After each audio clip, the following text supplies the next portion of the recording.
नमस्कार। न्यूज 24 बिहार झारखंड का digital platform देख रहे हैं आप। मैं हूं आपके साथ सबा शाहिद शेख। बिहार में चुनावी साल, ऐसे में दोनों तरफ से तैयारियां तेज है, क्योंकि बिहार में चुनाव में इस बार महागठबंधन, एनडीए और तीसरे मोर्चे की भी लड़ाई।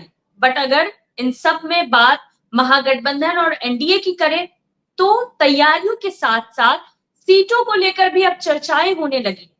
सीटों को लेकर कहीं ना कहीं दोनों जगह खींचतान है। हालांकि इन सब का समाधान कैसे निकलेगा, सीट बंटवारा आखिर कैसे होगा, चलिए इन्हीं तमाम बातों पर आज विस्तार से चर्चा कर लेते हैं। चर्चा के लिए हमारे साथ एक खास पैनल भी मौजूद है, तो उनका स्वागत करते हैं। हमारे साथ मौजूद है हमारे वरिष्ठ सहयोगी सौरभ कुमार जी, राहुल आनंद जी प्रवक्ता बीजेपी, निशांत मिश्रा जी प्रवक्ता एलजेपीआर, रामपुकार सिन्हा जी प्रवक्ता आरएलएम, प्रमोद सिन्हा जी जी नमस्कार। प्रवक्ता आरजेडी, कमल कमलेश जी प्रवक्ता कांग्रेस। आप सभी का बहुत बहुत स्वागत है। सबसे पहले रुख करना चाहूंगी कमल कमलेश जी का। कमल जी, कितनी सीटों की मांग रख रहे हैं आप लोग? 70 सीटों की मांग रख रहे हैं शायद। कमल जी माइक अनम्यूट कर दीजिए जी। हम लोगों ने पिछली बार 70 सीटों पे लड़ने का काम किया था और इस बार भी हम लोगों की डिमांड वही है कि हम लोग 70 सीटों पे लड़े।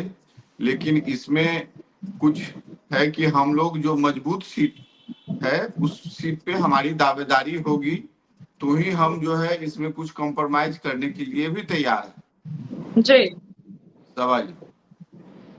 चलिए ठीक है, सीधा रुख करना चाहूंगी प्रमोद सिन्हा जी का। प्रमोद सिन्हा जी, किस तरह से करेंगे सीट बंटवारा? महागठबंधन में कैसे होगा सीट बंटवारा, क्योंकि सबकी अपनी अपनी मांग है, सबको अपनी मनचाही सीट चाहिए। सभा जी, महागठबंधन में एक कोऑर्डिनेशन कमेटी बनाई गई है, जिसके अध्यक्ष हमारे नेता आदरणीय तेजस्वी प्रसाद यादव जी बनाए गए हैं। और आप लगातार देख रही हैं कि महागठबंधन की लगातार बैठकें जारी है।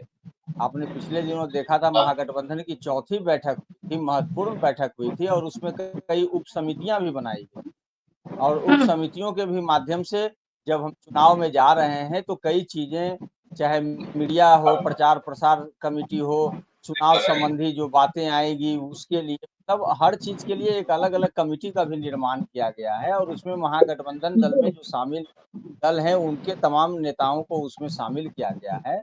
और जो भी इसमें जो चुनाव के संदर्भ में जो भी बातें, चाहे सीट शेयरिंग को लेकर के हो, सीटों का चयन को लेकर के हो या बाकी चीज, उसके लिए ये कोऑर्डिनेशन कमेटी बनाई गई है।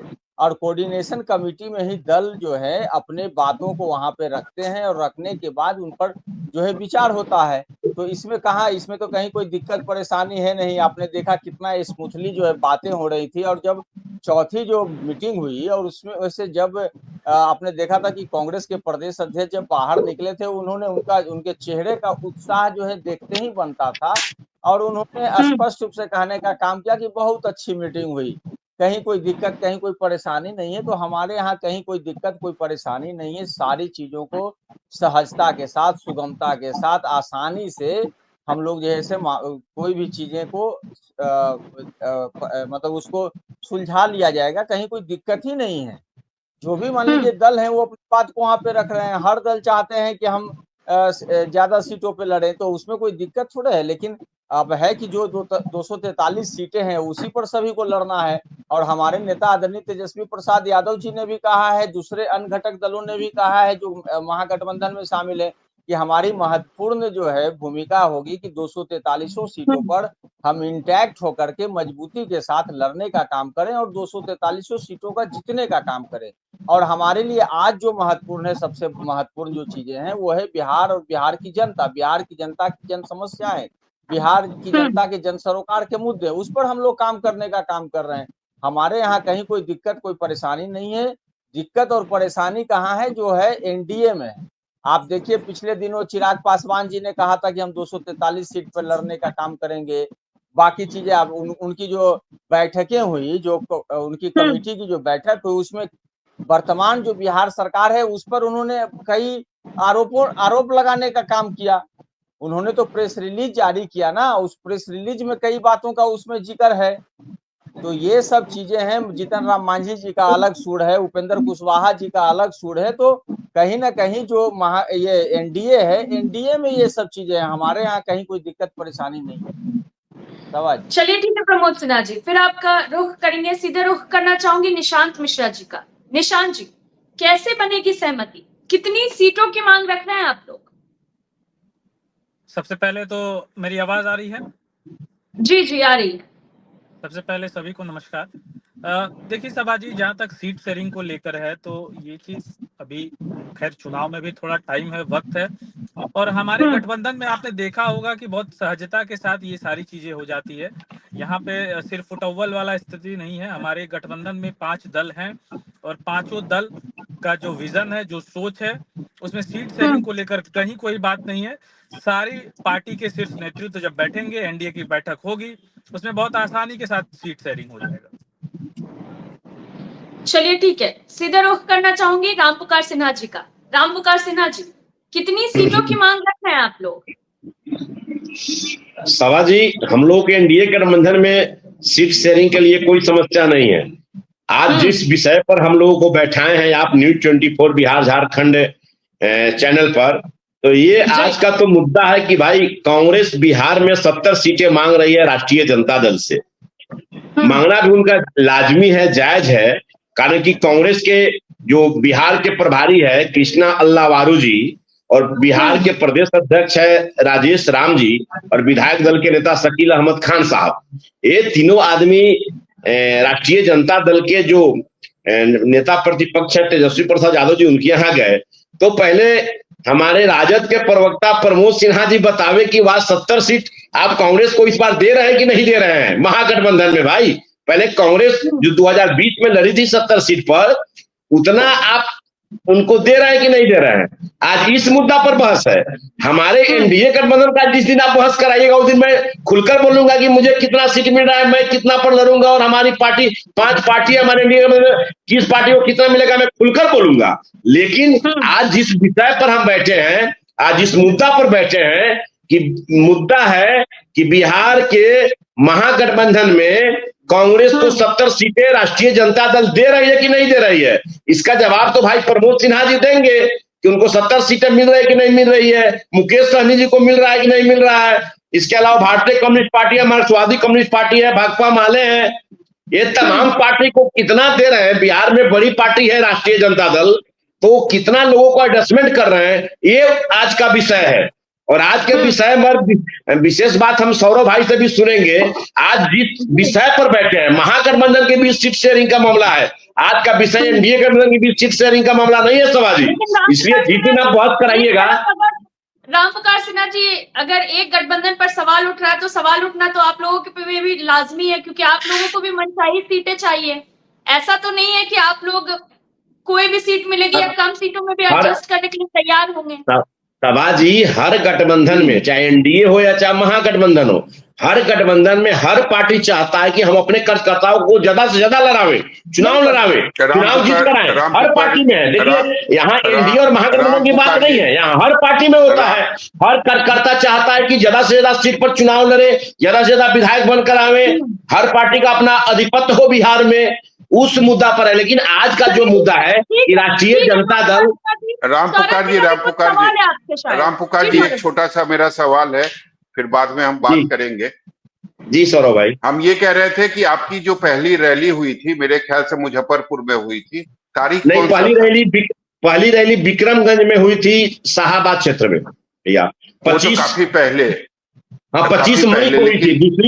दूसरी रैली हमारी 8 जून को मुजफ्फरपुर में हुई थी, और तीसरी रैली 29 जून को गया जी में। लेकिन एक बात बताइए मुझे, 8 जून को आपकी रैली हुई मुजफ्फरपुर में जी, चिराग पासवान की रैली हुई आरा में 8 जून को जी। फिर आपकी अगली जो रैली है वो 29 जून को है। चिराग पासवान भी जो अगली रैली कर रहे हैं वो 29 जून को कर रहे हैं। ये संयोग है या प्रयोग है? नहीं, ये संयोग है। रविवार दिन है और हम लोग जो हमारी जो कोर कमेटी तय करती है राष्ट्रीय लोक मोर्चा का, तो कोर कमेटी तय किया रविवार को करना है, 29 जून को करना है, सभी नेता फ्री रहेंगे, 29 जून को और लोग फ्री रहते हैं। उस परिस्थिति में सौभाग्य कहिए कि मुजफ्फरपुर के भी रैली का कार्यक्रम एक ही दिन हो गया, मेरी और लोक जनशक्ति पार्टी रामविलास का, और 29 तारीख को जो हो रहा है वो भी एक ही दिन पड़ गया है। अच्छी बात है, चिराग जी भी कर रहे हैं, लोगों को एकत्रित कर रहे हैं। हमारे नेता तो एक मुद्दा है संवैधानिक अधिकार परिसीमन सुधार, उसके लिए रैली कर रहे हैं। भाई पार्टी का रैली नहीं, बल्कि हम पार्टी के बैनर तले इस मुद्दा पर हमारे नेता डिमांड कर रहे हैं, मांग कर रहे हैं, लोगों को जागरूक कर रहे हैं, अवेयरनेस कर रहे हैं, सभी इंटेलेक्चुअल जमात के लोगों को, सभी बुद्धिजीवियों को, सभी कार्यकर्ताओं को, सभी राजनीतिक दल के लोगों को।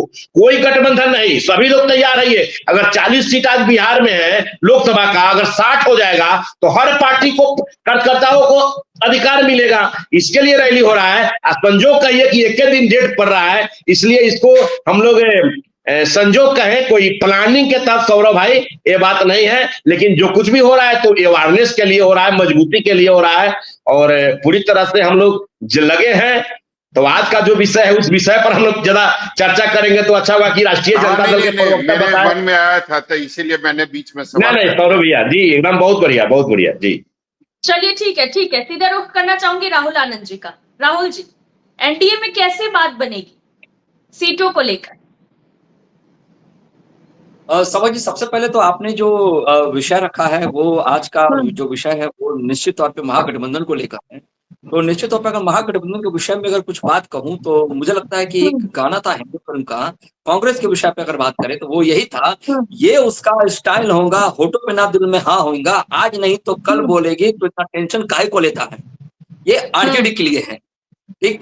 और जहां तक प्रश्न उठता है कि जो सीटों को शेयरिंग को लेकर जो बातें चल रही है, कांग्रेस जो दावा ठोक रही है कि मुझे 70 चाहिए, मैं अपने पे भी आऊंगा, लेकिन उसके पहले जो आपको मैं बता दूं कि जो 70 सीटों की मांग कर रही है, तो मैं आपको बता देता हूँ। देखिए, कांग्रेस ने 2015 में जब वो चुनाव लड़ी थी तो 41 सीटें लड़ी थी। 41 सीटें लड़के उनका स्ट्राइक रेट ज्यादा था, यानी 27 सीटें जीती थी।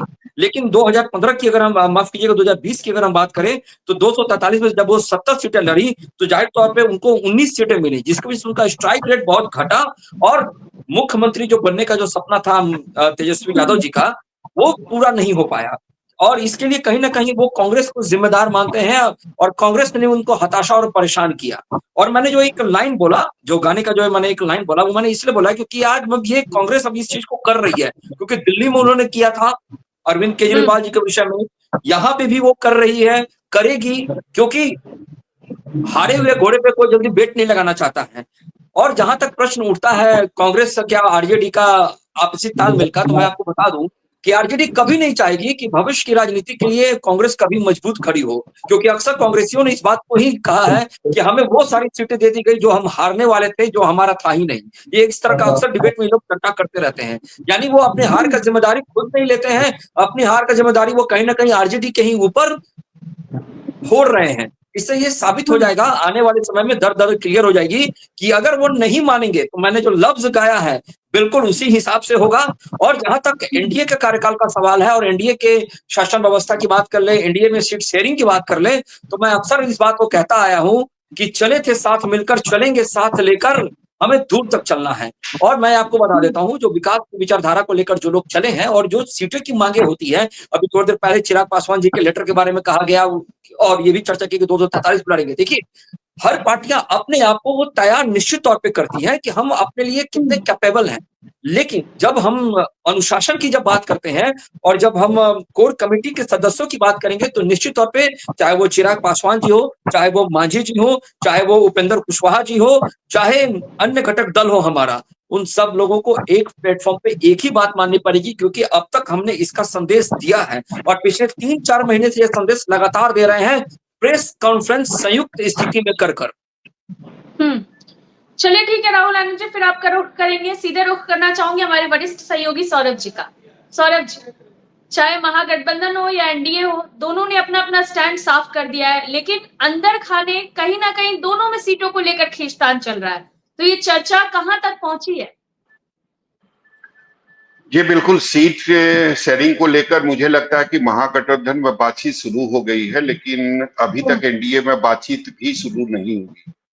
महागठबंधन की जो चौथी बैठक या यूं कहें कि इंडिया गठबंधन की जो चौथी बैठक हुई, उसमें ये कहा गया सभी पॉलिटिकल पार्टियों को कि आप जिस भी विधानसभा क्षेत्र से चुनाव लड़ना चाहते हैं, जितने सीटों पर चुनाव लड़ना चाहते हैं, उसकी एक लिस्ट उम्मीदवारों के साथ, यानी केवल विधानसभा क्षेत्र से काम नहीं चलेगा, उस पर उम्मीदवार कौन होंगे आप उसके नाम के साथ आप लिस्ट बनाकर तेजस्वी यादव को सौंप दें और अगली जो यानी 5वीं जो बैठक होगी वो उस लिस्ट पर चर्चा की जाए। तो परसों हमने देखा कि एक दिन पहले कांग्रेस विधायक दल की बैठक हुई थी, देर रात तक बैठक चली थी और उसमें वो लिस्ट तैयार किया गया कि किन 70 सीटों पर कांग्रेस जो है वो विधानसभा का चुनाव लड़ना चाहती है और उसके उम्मीदवार कौन होंगे, और बाकी जो वहां पर 19 विधायक कांग्रेस के वर्तमान जो विधायक मौजूद थे उनको साफ साफ ये कहा गया कि कांग्रेस पार्टी जो है वो सर्वे करवा रही है। सर्वे में अगर रिपोर्ट कार्ड विधायकों का अच्छा रहेगा तभी आपको टिकट मिलेगी, अगर आपका रिपोर्ट कार्ड खराब होगा तो आपको टिकट नहीं मिलेगी। ये भी विधायक दल के बैठक में जो प्रभारी थे उन्होंने स्पष्ट कर दिया। और कल जो कांग्रेस के प्रदेश अध्यक्ष थे उनके साथ जो वरिष्ठ नेता हैं शकील अहमद खान, वो जाकर तेजस्वी यादव को कांग्रेस की जो 70 विधानसभा की जो सीट थी उसकी जो लिस्ट थी उम्मीदवारों के साथ, वो जाकर तेजस्वी यादव को सौंप। तेजस्वी यादव ने कहा कि ठीक है, इस पर बात होगी, चर्चा होगी। तो निश्चित रूप से मुझे लगता है कि एनडीए से 2 कदम आगे महागठबंधन सीटों को लेकर जो बातचीत हो रही है उससे 2 कदम आगे चल रही है। एनडीए में अभी तक सीट को लेकर कोई बातचीत शुरू नहीं हुई, सभी अपने अपने दावे कर रहे हैं, वो चाहे चिराग पासवान हो, जीतन राम मांझी हो, उपेंद्र कुशवाहा हो या फिर नीतीश कुमार।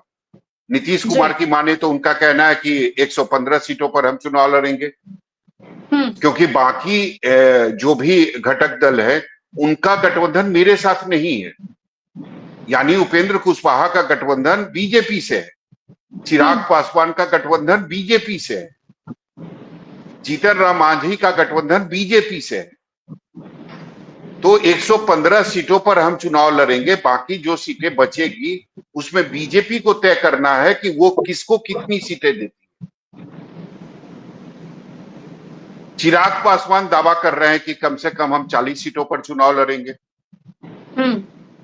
उनके दावे का आधार ये है कि 2020 में हम अकेले चुनाव लड़े थे और 38 ऐसी विधानसभा सीटें थी जहां हम सेकेंड नंबर पे, और एक मेरे विधायक चुनाव जीते थे। उस हिसाब से भी अगर देखें तो 39 होता है। वो दावा कर रहे हैं कि हम 40 सीटों पर चुनाव लड़ेंगे। जीतन राम मांझी को कई बार हमने सुना, आपने भी सुना होगा, हमारे दर्शकों ने भी सुना होगा, वो कह रहे हैं कि हम 20 विधानसभा क्षेत्र पर चुनाव लड़ेंगे। हालांकि हमारी तैयारी जो है वो 40 विधानसभा सीट पे है। उपेंद्र कुशवाहा कई बार कह चुके हैं कि जो फॉर्मूला लोकसभा चुनाव में लागू हुआ वो विधानसभा चुनाव में नहीं होगा। अगर वो हुआ तो हम उस चीज को बर्दाश्त नहीं करेंगे, क्योंकि हम लोग एक ही नाव में सवार हैं। अगर हम डूबेंगे तो सब लोग डूबेगा। तो मुझे लगता है कि परेशानी या लड़ाई जो है वो एनडीए में ज्यादा है। महागठबंधन में मुझे लगता है कि आराम से सीटों का फॉर्मूला तय हो जाएगा। हालांकि कांग्रेस दावा जरूर कर रही है कि 70 सीटों पर वो चुनाव लड़ेगी, लेकिन 70 सीटें इस बार कांग्रेस को नहीं मिलेगी, ये कांग्रेस को भी पता है। और उसके लिए मुझे लगता है कांग्रेस समझौता करने के लिए भी तैयार है, इस आधार पर कि पिछले बार जो 70 सीटें दी गई थी उसमें कई ऐसी सीटें थी जो जिस पर आज तक महागठबंधन ने जीता ही नहीं। तो निश्चित रूप से अगर पसंदीदा सीट की बात करें तो अगर सीटें कम भी हो जाएगी तो मुझे लगता है कि कांग्रेस समझौता कर ले। लेफ्ट की बात है तो निश्चित तौर पर लेफ्ट का कहना है कि मेरा स्ट्राइक रेट जो है वो पिछली बार काफी अच्छा रहा था, तो इस बार मेरी सीटें बढ़नी चाहिए। मुझे लगता है इस बार लेफ्ट की सीटें बढ़ेगी, इसमें कोई दो राय नहीं। जी, वीआईपी पार्टी की रही बात, भले वो 60 सीटों का दावा कर रहे हैं, 60 सीटें उन्हें कभी नहीं मिलेगा, एक डिप्टी सीएम का भी वो दावा कर रहे हैं। वो तो बात की बात है कि जब महागठबंधन की सरकार बनेगी तो सीएम कौन बनेगा, डिप्टी सीएम कौन बनेगा। 60 सीटें वीआईपी पार्टी को कभी नहीं मिलेगी, लेकिन हाँ, उनको भी उनके सम्मानजनक के लायक जो सीटें होगी वो मिलेगा। लेकिन असली लड़ाई जो सीट युद्ध है वो एनडीए के अंदर दिखाई दे रहा है। शक्ति प्रदर्शन, वर्चस्व को लेकर जो एक प्रदर्शन किया जा रहा है। आपने देखा होगा जीतन राम मांझी ने बयान दिया, जिसके पास शक्ति होता है उसको प्रदर्शन करने की जरूरत नहीं होती। उन्होंने किसको कहा? चिराग पासवान को कहा उन्होंने। तो शीत युद्ध एनडीए के अंदर चल रहा है। मुझे लगता है कि आने वाले दिनों में ज्यादा परेशानी जो है वो महागठबंधन से ज्यादा एनडीए के अंदर दिखाई देने वाली। जी चलिए ठीक है सौरभ जी, राहुल आनंद जी से जवाब ले लेते हैं। राहुल आनंद जी, सीटों को लेकर अगर युद्ध की बात की जाए तो वो एनडीए में है, क्या कहना चाहेंगे इस पे? क्योंकि वर्चस्व की लड़ाई चल रही है, सब लोग अपनी अपनी डिमांड कर रहे हैं, कैसे पूरा हो पाएगा? देखिए, इस विषय पे अगर बात कहा जाए सभा जी, तो मुझे लगता है कि महाभारत के एक पात्र से बात करनी चाहिए इसकी, कि जब श्री कृष्ण अर्जुन को जब रास्ता दिखा रहे थे और जब पांडवों को एकत्र रहकर युद्ध को भेदने की बातें कर रहे थे, और कुछ लोग ऐसे थे उस पात्र में जो अपने आंखों में पट्टी बांधकर अपने पुत्र को स्थापित करने के लिए प्रयास कर रहे थे, जबकि वो गलत थे। ठीक उसी प्रकार अगर देखें तो निश्चित तौर पे कयासों का दौर कुछ भी हो सकता है राजनीतिक गलियारों में अगर हम बात करें तो, लेकिन अगर तटस्थ की बात करें, राहुल जी चीजें दिख रही है ग्राउंड पर, मीडिया के सामने, कैमरे के सामने चीजें दिख रही है। आपने देखा होगा उपेंद्र कुशवाहा का बयान, आपने देखा होगा जीतन राम मांझी का बयान, आपने देखा कि किस तरीके से चिराग पासवान की पार्टी के तरफ से बैनर और पोस्टर लगाए गए। उसमें ये लिखा गया कि बिहार का मुख्यमंत्री कैसा हो, चिराग पासवान के जैसा हो। तो चीजें तो बिखरती हुई साफ तौर पर दिखाई दे रही है एनडीए में। सौरभ जी, इसमें अगर बात की जाए, अगर तार्किक रूप से अगर बातें की जाए, तो ये कहा जा सकता है कि जब सब लोग एक जगह रहते हैं तो कुछ ना कुछ उनकी अपनी आपस की डिमांडें होती हैं। लेकिन आपने देखा होगा, चाहे वो मुकेश सैनी की बात कर लीजिए या उपेंद्र कुशवाहा जी की बातें कर लीजिए या अन्य जो हमारे घटक दल के साथी है उनके, अगर उनको अगर कभी किसी ने सम्मान दिया तो सम्मान देने का काम सिर्फ और सिर्फ एनडीए ने किया है। भारतीय जनता पार्टी ने उनको सम्मान, पिछली बार कहाँ सम्मान मिला? चिराग पासवान को सम्मान नहीं मिला, वो अलग हो गए थे। 2020 की बात कर रहा हूं मैं। देखिए, तो उनको भारतीय जनता पार्टी ने उनको स्पष्ट रूप से कहा था कि आप लड़िए नहीं, आपको अगर लड़ना है तो आप अपना पैसा स्वयं लीजिए। भारतीय जनता पार्टी के साथ कहीं कोई रोल नहीं था। लेकिन आप जो प्रश्न पूछ रहे हैं, अगर उसको अगर सराहना अंदाज में अगर जवाब दिया जाए तो ये दिया जा सकता है कि रूठा है तो मना लेंगे, फिर भी न माना तो खिलौना देके बहला लेंगे। वो एनडीए के घटक दल की बातें हैं, हम दम उनको साथ में रखेंगे। और जो ये देखिए, सबको अगर उनके मुताबिक, राहुल जी, अगर सबको उनके मुताबिक सीटें मिल जाएगी तो बीजेपी के खाते में फिर बचेगी क्या? देखिए, निश्चित तौर पे बातें अगर करें तो जो बड़ा होता है वो हर एक चीज को सहता है और लेकर चलता है। लेकिन आपको मैं बता दूं कि जो मांगे की जा रही थी इसके पहले लोकसभा में भी के दरमियान जो मांगे की जा रही थी, उसमें भारतीय जनता पार्टी ने अपने स्टैंड को बिल्कुल क्लियर रखा और सबको बताया। लेकिन इस बार तो उपेंद्र कुशवाहा ने कह दिया है ना राहुल जी, लोकसभा वाला जो फॉर्मूला है वो विधानसभा में नहीं चलेगा। हम डूबेंगे तो सब लोग डूबेगा। देखिए, उपेंद्र कुशवाहा जी का अपना मत हो सकता है, बातों को रखने का एक अपना प्लेटफॉर्म हो सकता है, लेकिन उसने सीधे तौर पर बीजेपी को कहा है, आपको भी पता है, मुझे भी पता है। निश्चित तौर पे उनका बयान मैंने सुना था, ये बात बिल्कुल सत्य है, वो पब्लिक डोमेन में वो बयान उपलब्ध भी है। लेकिन आपको मैं बता दूं कि जब सीटों का बंटवारे का जब बात आएगा ना, जब 243 सीटें में जेडीयू और बीजेपी जब क्लियर कर लेगी, तब उसके बाद जो घटक दल उनके साथ हैं निश्चित तौर पे उनमें भी क्लियर होगा। जिस तरह से बातें आपने कही कि 115 सीट में जेडीयू प्लानिंग कर रही है, अब तक ऐसा मैंने कुछ बातों को नहीं सुना। आपकी अपनी कुछ रिपोर्ट्स हो सकती है, लेकिन अगर मैं बात करूं, प्रवक्ताओं की बात करूं या अध्यक्ष के भी सामने हम लोग बैठते हैं, बातों को सुनते हैं, क्योंकि हमारे बहुत सारे पक्षों को रखना होता है, इस तरह की बातें का कोई मर्मनिंग हमने इस तरह का नहीं सुना है, जो बिल्कुल तथस्थ है। लेकिन फिर भी जो मांगे हैं वो कितनी जायज है। बीजेपी और जदयू बराबर सीटों पर लड़ेगी या फिर बीजेपी ज्यादा सीटों पर लड़ेगी जदयू से? देखिए, ये सारी सीटें शीर्ष नेतृत्व ही तय करेगा। और अब तक का जो फॉर्मूला जो मीडिया के मित्रों के माध्यम से जो देखने को मिल रहा है, तो यहाँ तक तो लग रहा है कि बीजेपी और जो जेडीयू है साथ साथ चलेगी अपने साथ लेकर, चाहे वो बड़े भाई के रूप में हो या छोटे भाई के रूप में हो, वो भूमिका अदा करेगी, गठबंधन धर्म का पालन करेगी। मतलब आप ये कहना चाह रहे हैं कि दोनों बराबर बराबर सीटों पर लड़ेगी, चाहे जदयू हो या बीजेपी? ये शीर्ष नेतृत्व तब तय करेगा। मैं बस इतना कह रहा हूँ कि जब तक कोई निष्कर्ष नहीं निकलता तब तक कुछ कहना जल्दीबाजी होगा। चलिए रामपुकार जी, इस बार मान जाएंगे अगर वही हाल रहा जो लोकसभा चुनाव के दौरान हुआ था, जो सीटों का फॉर्मूला लोकसभा चुनाव के दौरान लागू हुआ था, क्या वही फॉर्मूला अगर विधानसभा में भी लागू होगा तो मान जाएंगे आप? सौरभ भाई, हमारे पार्टी के राष्ट्रीय अध्यक्ष भारत सरकार के पूर्व मंत्री माननीय राज्यसभा सांसद आदरणीय उपेंद्र कुशवाहा जी ने स्पष्ट शब्दों में कह दिए हैं कि लोकसभा की तर्ज पर विधानसभा का सीट शेयरिंग का मामला तय नहीं होगा। ये तो पब्लिक डोमेन में हमारे नेता भी बोल दिए हैं, इस पर कुछ कहने की बात नहीं है। लेकिन इतना मैं जरूर कर सकता हूँ नाइंसाफी हुई थी लोकसभा चुनाव में आपके नेता के साथ, आपकी पार्टी के साथ जी, नाइंसाफी हुई थी उपेंद्र कुशवाहा के साथ लोकसभा चुनाव में। अब कम आंका गया था उनको। जिस समय हम भारतीय जनता पार्टी के साथ गठबंधन करके सरकार गठबंधन किए थे, उस समय जनता दल यू हम लोग के साथ नहीं थी। लेकिन जब लोकसभा चुनाव में जनता दल यू आ गई तो हमारे नेता इतने सीटों का मैंने क्या कर तिलांजलि दे रही है, लेकिन उसके बावजूद भी हमारे नेता कहें कि चलिए चाहे जो कुछ परिस्थिति हो, अगर बड़े भाई नीतीश कुमार जी एनडीए गठबंधन में आए हैं तो मैं अपना बलिदान दे दूंगा, लेकिन गठबंधन रहनी चाहिए। और हमारे नेता ने उदारवादी हालात तो वही है ना रामपुकार जी, हालात तो अभी भी वही है ना, जदयू गठबंधन में है, बड़े भाई की भूमिका में है, तो इस बार भी बलिदान दे दीजिए जैसे लोकसभा चुनाव में आपने दिया था। गौरव भाई, हर समय बलिदान त्याग तपस्या से राजनीति नहीं होती है। इतना मैं आपके न्यूज 24 बिहार झारखंड चैनल पर मैं बता देना चाहता हूं कि जिसकी जितनी भागीदारी उसकी उतनी हिस्सेदारी। और लोकसभा चुनाव में सुन लिया आपने, उपेंद्र कुशवाहा जी की ताकत को लोगों ने देखा है। अगर हमारी ताकत को कोई अगर कमजोर समझेगा तो फिर नेता हमारे बोल ही दिए हैं कि जिस नाव पर हम सवार हैं उस नाव पर सभी लोग सवार हैं, तो ऐसा परिस्थिति नहीं होना चाहिए। और हम लोग चलिए राहुल जी जवाब दे दीजिए, राहुल जी जवाब दे दीजिए, स्पष्ट आपने सुन लिया होगा सभी बातों को। देखिए यही घटक दल के प्रवक्ता है।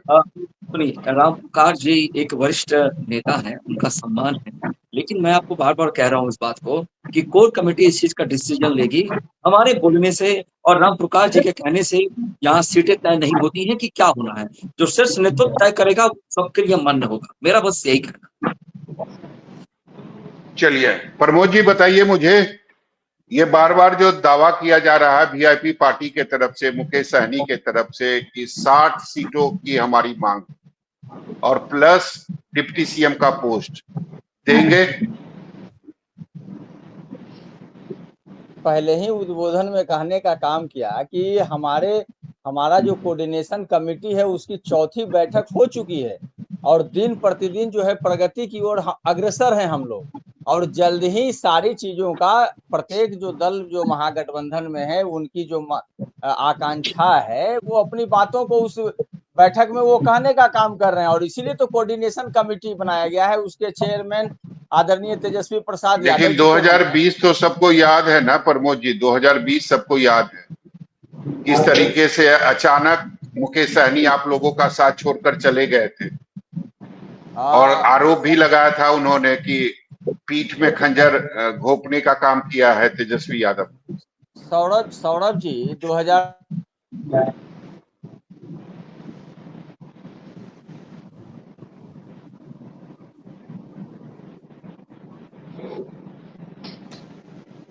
कमलेश जी आप ही जवाब दे दीजिए इसका। आपको लगता है कि वीआईपी पार्टी की जो मांग है 60 सीटों की वो जायज मांग है? क्योंकि कांग्रेस इतनी बड़ी पार्टी, उसके बाद भी आप लोग 70 सीट की डिमांड कर रहे हैं और वो भी इसलिए कर रहे हैं कि 2020 में आप लोगों को मिला था। लेकिन अगर वीआईपी पार्टी 60 सीटों की डिमांड कर रही है, आपको लगता है कि ये जायज है?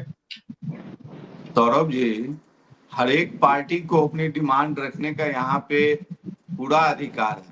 यदि वो लेकिन मांग ये रहे बहुत हैं, ज्यादा डिमांड नहीं है। बिल्कुल बहुत ज्यादा डिमांड है, उसमें कहीं कोई दो राय नहीं है। पिछले बार उनको जो है कितने सीटों का ऑफर दिया गया था और जिसे ठुकरा कर वो प्रेस कॉन्फ्रेंस में मोरिया से चले गए थे, तो हम लोगों ने ये देखा। लेकिन इस बार जो है उनकी डिमांड उससे कहीं ज्यादा है। तो वो समय रहते जो है उनको एक डिप्टी सीएम भी चाहिए। तो कहीं ना कहीं दोनों में तालमेल बन सकता है कि आपको डिप्टी सीएम दिया जाएगा, लेकिन सीट आपको इतना ही लेना पड़ेगा, क्योंकि बार बार हम लोग भी दो मुख्यमंत्री की बात कर रहे हैं। तो कहीं ना कहीं ये सामंजस्य हम लोग में कहीं इस बार बिखराव की स्थिति नहीं बनने जा रही है। हम लोग इसको बारीकी से सारे चीजों को देखते हुए और सारे गठबंधन के दल जो हैं बहुत संजीदगी से इस बार हम लोग चुनाव में आना चाहते हैं कि 243 सीट पे हमारा लक्ष्य हो और एक एक गठबंधन का दल का जो भी होंगे नामुमकिन जो भी कैंडिडेट होंगे उनको हम लोग पूरे गठबंधन मजबूती के साथ उनको हम लोग लड़ाने का काम करेंगे। सौरभ, लेकिन कमल कमलेश जी, डिप्टी सीएम का पोस्ट तो कांग्रेस को भी चाहिए ना इस बार, मांग तो आप मैं लोगों इसीलिए की भी कह है। रहा हूँ मैं इसीलिए कह रहा हूँ 2 डिप्टी सीएम की बात हो रही है। यदि उस पे बात बनेगी तो उसमें कहीं ना कहीं दोनों में सामंजस्य हो सकता है कि आप सीट कम कर लीजिए, आप इतने सीटों पे लड़ लीजिए और आपको मैं ये दे रहा हूँ। और यदि डिप्टी सीएम की बात नहीं होगी तो सीटों पे बात होगी। तो ये आने वाला समय में कुछ समय में हम लोगों को पता चल जाएगा, तो हम लोग रखेंगे इसको लेकिन कैसे। ये जो बार बार स्ट्राइक रेट की बात आती है, तो उसमें आपको लगता है कि कांग्रेस की जो मांग है वो सही है? क्योंकि अगर पिछले बार स्ट्राइक रेट की बात करें, जो लगातार लेफ्ट के नेता बोल रहे हैं कि हमारी स्ट्राइक रेट काफी ज्यादा थी, काफी अच्छी थी और कांग्रेस की काफी खराब थी। तेजस्वी यादव ने भी कहा था कि बड़ी भूल थी कांग्रेस को 70 सीट देना। तो इस बार 70 सीटें मिलेगी आपको? सौरभ जी, आपने बार बार अपने चैनल के माध्यम से बताने का काम किया कि हम लोगों को जो भी सीटें दी गई वो कहीं ना कहीं गठबंधन में आरजेडी भी अभी तक उन सीटों पे कितने ऐसी सीटें थी 30-35 के आसपास जहां पे वो जीत भी नहीं पाए थे। तो कांग्रेस को कुछ कमजोर सीटें मिली थी। इस बार हम बार बार कह रहे हैं कि हम लोग इस बार सीटों पे समझौता कर सकते हैं, लेकिन हम जो सीट चाह रहे हैं वो मन मुताबिक सीट मुझे हम लोगों को मिले तो हम लोगों को कोई परेशानी नहीं है। हम लोग मजबूती के साथ चुनाव लड़ना चाहते हैं और जीतना भी चाहते हैं। तो इससे आने वाले समय में आरजेडी को ही फायदा होना है। तो इस बार कहीं वो वाली स्थिति नहीं बनने जा रही है जो पिछले विधानसभा में हम लोगों ने वो खामियाजा भुगता था। सौरभ जी। चलिए, राम पुकार जी, जी उस तरफ ज्यादा परेशानी नहीं है, परेशानी इधर ही ज्यादा दिख रहा है, एनडीए के तरफ ही।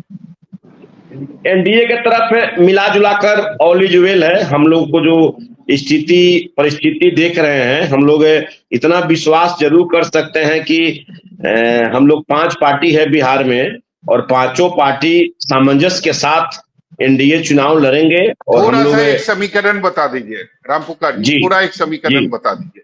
मैं ये नहीं कौन कह रहा हूं कि वही उसी आधार पर सीटों का तालमेल होगा, लेकिन एक थोड़ा सा सीट का फॉर्मूला दे दीजिए आप अपने हिसाब से। अनुभवी हैं, काफी लंबा कैरियर है आपका पॉलिटिक्स में, तो आप अपने हिसाब से अगर आपको तय करना रहे तो आप किसको कितनी सीटें देंगे? अगर देखिए बीजेपी की सौरभ बात करें या फिर जदयू भाई की बात करें, कारण सीट 243 ही है, पटना उसी में से है, ये तय है।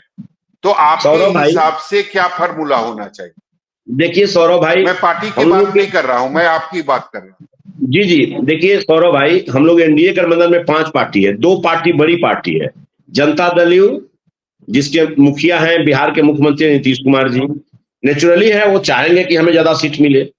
दूसरा भारतीय जनता पार्टी, बिहार में ज्यादा विधायक रहते हुए भी जब तय था कि मुख्यमंत्री बनाना है नीतीश कुमार जी को, तो उन्होंने अपना धर्म का पालन किया भारतीय जनता पार्टी, और ईमानदारी पूर्वक किया, कहीं कोई दो मत नहीं है। हम लोग 3 पार्टी सहयोगी हैं दोनों बड़ी पार्टी के साथ, लोक जनशक्ति पार्टी रामविलास जिसके नेता है चिराग पासवान जी, जिनके पास वोट बैंक भी है। हमारे नेता आदरणीय उपेंद्र कुशवाहा जी, जिनके साथ बिहार के 38 जिले में और पूरा प्रखंडों में सब बूथ पर एकदम वोट बैंक है और एक अपनी जमीनी पकड़ है। इसके अलावा जीतन राम मांझी जी और मगध के क्षेत्रों में जीतन राम मांझी जी का एक अपना पकड़ है और इसके अलावा बिहार के नेता हैं, केंद्र में मंत्री हैं। तो इस परिस्थिति में हम ये चाहते हैं कि नेचुरली वो तो तय होगा ही, लोकसभा के आधार पर लोग 1 सीट 2 शेयरिंग 3 का 4 डिमांड 5 में बांट दीजिए। चलिए जी। छोड़ दीजिए सीट। हम ये कह रहे हैं कि सीटों का जो फॉर्मूला है वो आप छोड़ दीजिए, 1 जी 2 3 4 5 में बांट दीजिए। नहीं, 1 2 3 4 5 में क्या बांटना है? मतलब बिहार में मुख्यमंत्री जी बड़े हैं, मुख्यमंत्री हैं तो नेचुरली वो ज्यादा मांगेंगे। चलिए इसके अलावा एक नंबर पे जदयू आ गया, दूसरी नंबर पर बीजेपी, तीसरे नंबर पर कौन आएगा? अब तीसरे नंबर पर आने की सवाल है सौरभ भाई, तो अगर क्या कहते हैं इसमें चिराग पासवान जी की जितना सांसद है वो मांगेंगे ही कि हमारे पास चलिए सांसद ठीक है, है, 5 चौथे सांसद है। नंबर पे चौथे नंबर पर सामाजिक समीकरण के आधार पर हमारे नेता आदरणीय उपेंद्र कुशवाहा जी का है बिहार में। पूरे बिहार में पांचवें सामाजिक नंबर पर समीकरण है। जाएंगे, 5वें नंबर पर जाएंगे अब जीतन राम मांझी। अब जीतन राम मांझी साहब केंद्र में मंत्री हैं और एक सांसद है वो, तो और उनका माननीय विधायकगण है, तो उस आधार पर भी तो यहाँ देखिए स्कोरिंग नहीं करना है, यहाँ करना है कि सबको एडजस्टमेंट करके किस प्रकार हम लोग का जो लक्ष्य 2025 में 225 और नीतीश कुमार के नेतृत्व में पुनः तो चुनाव आप ये तो लड़ना। मान रहे हैं ना राम जी पुकार जी, आप ये तो मान रहे हैं ना कि जितनी सीटें जीतन राम मांझी के पार्टी को मिलेगी उससे ज्यादा सीटें उपेंद्र कुशवाहा को इस बार मिलना चाहिए। अच्छा, ये तो पूरे बिहार की जनता कह रही है ना, सामाजिक समीकरण के आधार पर हम कहते भी हैं, हमारे नेता भी तो बोलते 20 हैं। सीटों का डिमांड 20 सीटों का डिमांड जो है वो जीतन राम मांझी के तरफ से किया गया, तो उपेंद्र कुशवाहा के तरफ से नेचुरल है कि कम से कम 21 सीटें होनी चाहिए। अच्छा कम सौरभ से भाई, कम 2015 में एनडीए ने मुझे 23 सीट दिया था ना। 2015 के विधानसभा चुनाव में एनडीए 23 सीट दिया था, उस समय जनता दल यूं नहीं था एनडीए में। हाँ, वही मैं कह रहा हूं कि उस समय जनता हाँ, दल यूं नहीं था। तो उस दिन का परिस्थिति जो थी, इसके अलावा आप जनता दल यू है हम लोगों के साथ एनडीए गठबंधन में, तो हम लोगों को ही मिलजुल कर इसी में एडजस्टमेंट करना है। लेकिन स्कोर चुनाव का जो है कि सीट जितना मिले उसमें 100 में 100 स्कोर रखना है चुनाव जीतने के लिए। ये लक्ष्य है हम लोगों का कि हम लोगों का जीतने का स्कोर 100 में 100 होना चाहिए। ये हम लोगों ने स्कोर रखा है। एनडीए गठबंधन के जो लोग सहयोगी पार्टी है, ये परिस्थिति है। ठीक है, ठीक और है, हमारे नेता बोल भी ठीक रहे हैं कि जितना सीट ठीक है, मिले ठीक है, हमारा जीतने का स्कोर जो रेट है वो 100 में 100% होना चाहिए। ये है सौरभ भाई। ठीक है प्रमोद जी, ये बताइए मुझे, वीआईपी पार्टी तो थी ही पहले से है आप लोगों के साथ, अब एक नई पार्टी आ गई है, पशुपति पारस जी की पार्टी, तो उनके साथ भी तालमेल बैठाना पड़ेगा आप लोगों को, उनको भी कुछ सीटें देनी पड़ेगी।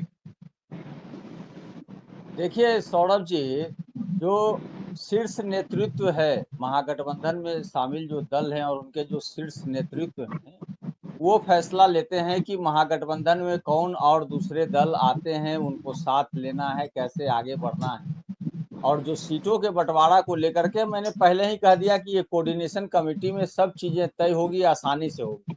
आपने पीछे भी जो प्रश्न किया था मुकेश सहनी जी को लेकर के, उस समय कट गया था नेट की कमी से, तो मुकेश सहनी जी जब लोकसभा के चुनाव में जब वापस हमारे साथ आए और जो प्रेस कॉन्फ्रेंस हुआ, तो मुकेश सहनी जी ने ही साफ और स्पष्ट रूप से कहने का काम किया कि भारतीय जनता पार्टी ने किस प्रकार से सामने से हमको खंजर भोंकने का काम किया। और उस समय नहीं, 26 वो तो सीटें जो है, आरजेडी के बारे में भी तो वो पहले बोल चुके हैं ना। नहीं वो सामने बीजेपी ने सामने से खंजर भोंकने का काम किया, आरजेडी ने पीठ में खंजर भोंकने का काम किया था। मेरी पूरी बात आ जाए ना सौरभ जी, तो आपको ये बात समझ हो जाएगा। जब उस समय 26 सीटें जो है लोकसभा की राष्ट्रीय जनता दल को मिला था, बंटवार मतलब कि दलों के बीच जो गठबंधन था उसमें सभी दलों को मिलने के बाद, लेकिन आपने देखा था कि जब मुकेश सहनी जी आए तो उसमें से 3 सीटें जो हैं राष्ट्रीय जनता दल ने उनको देने का काम किया। तो हमारे यहाँ कोई दिक्कत, कोई परेशानी नहीं है। अगर कोई दल कोई सीटों को लेकर के अगर बात भी करते तो आखिर कोऑर्डिनेशन कमेटी का निर्माण क्यों हुआ? और कोऑर्डिनेशन कमेटी के जो चेयरमैन बनाए गए हैं तेजस्वी प्रसाद यादव जी, वो तो सभी दलों के ही बात को लेकर के आगे बढ़ेंगे ना। अरे इनके भीतर में आप देख लीजिए ना कि एनडीए में कोई कोऑर्डिनेशन कमेटी है क्या? अभी बोल रहे थे राहुल जी कोर कमेटी है, वो कहीं पर है क्या? कहीं दिखलाई भी दे रहा है क्या? और जिस प्रकार से ये कहते हैं कि आपस की डिमांड है, डिमांड नहीं है, ये आंखें दिखलाना है एक दूसरे को। अब बताइए जो वर्तमान में बिहार सरकार है, आप उसके चलिए गठबंधन के ठीक है, हिस्सा है और उस पर आप सवाल ठीक है उठा रहे हैं। प्रमोद जी समय की कमी है, चर्चा को यही खत्म करना पड़ेगा। आप सभी लोगों का बहुत बहुत शुक्रिया, धन्यवाद इस चर्चा में शामिल होने के लिए। तो सभा, जैसा कि मैं शुरू में कह रहा था कि निश्चित तौर पर परेशानी दोनों जगह पे है, चाहे महागठबंधन की बात करें, इंडिया गठबंधन की बात करें या फिर एनडीए गठबंधन की बात करें। लेकिन मेरी ऐसी समझ है कि महागठबंधन में परेशानी थोड़ी सी कम है। अगर 19-20 की बात की जाए तो मुझे लगता है 19 परेशानी जो है वो महागठबंधन के अंदर है, जबकि ज्यादा परेशानी जो है वो एनडीए गठबंधन के अंदर इस वक्त मुझे दिखाई दे रहा है। जिस तरीके से बयानबाजी हो रही है, चाहे चिराग पासवान के तरफ से हो, जीतन राम मांझी के तरफ से हो या फिर उपेंद्र कुशवाहा के तरफ से। हालांकि अभी तक जदयू के तरफ से सीटों को लेकर कोई बयानबाजी नहीं हुई है, लेकिन मुझे लगता है कि आने वाले समय में ज्यादा परेशानी जो है वो एनडीए गठबंधन के अंदर दिखाई देने वाली। बिल्कुल, बहुत बहुत शुक्रिया आपका हमारे साथ जुड़ने के लिए। दरअसल अगर बात की जाए महागठबंधन की या एनडीए की, तो दोनों में सीटों को लेकर खींचतान अंदर खाने में जारी। हालांकि आने वाले समय में ये और भी ज्यादा दिख सकती है और सबके सामने होगी। तब तक इंतजार करना होगा और देखना होगा कि आखिर दोनों गठबंधनों में सीटों को लेकर बात कैसे बनेगी। फिलहाल के लिए इतना ही। देखते रहिए न्यूज़ 24 बिहार झारखंड। अगर आपको ये डिबेट अच्छी लगी तो इसे लाइक और शेयर जरूर करें। आप अपनी राय हमें कमेंट करके जरूर बताएं और हमारे चैनल को सब्सक्राइब करना ना भूलें। नमस्कार।